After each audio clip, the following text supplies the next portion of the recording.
আমি সজীব ওয়াজেদ জয় বলছি। বাংলাদেশে এখন একটি বিশৃঙ্খল পরিস্থিতি চলছে। সারা দেশে আমাদের ভাঙচুর হচ্ছে, লুটপাট হচ্ছে, আমাদের শহরের বাইরে আমাদের নেতাকর্মী, আমাদের আওয়ামী লীগের নেতাকর্মীদের উপর হামলা চলছে, অনেকে হত্যা করা হয়েছে। এই পরিস্থিতিতে আমি বলতে চাই, আওয়ামী লীগ হচ্ছে বাংলাদেশের সবথেকে পুরাতন গণতান্ত্রিক এবং সবথেকে বড় দল। আওয়ামী লীগ কিন্তু মরে যায়নি।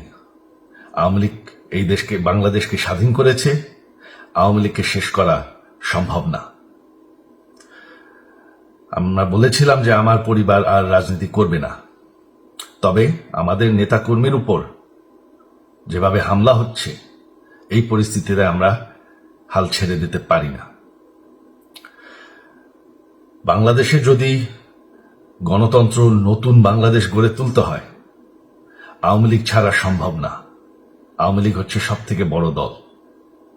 আওয়ামী লীগ কোথাও যাবে না, আওয়ামী লীগ শেষ হয়ে যাবে না। আওয়ামী লীগকে শেষ করা সম্ভব না।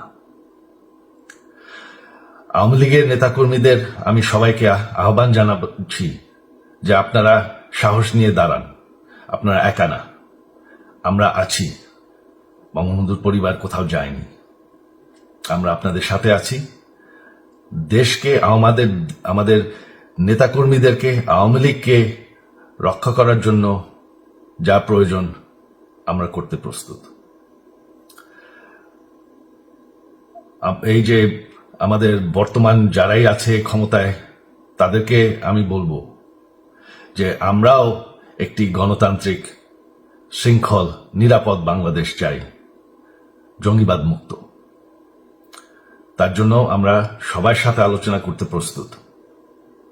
শুধুমাত্র তারা যদি জঙ্গিবাদ এবং ভায়োলেন্স বাদ দেয়। শেখ হাসিনা মরে যাননি,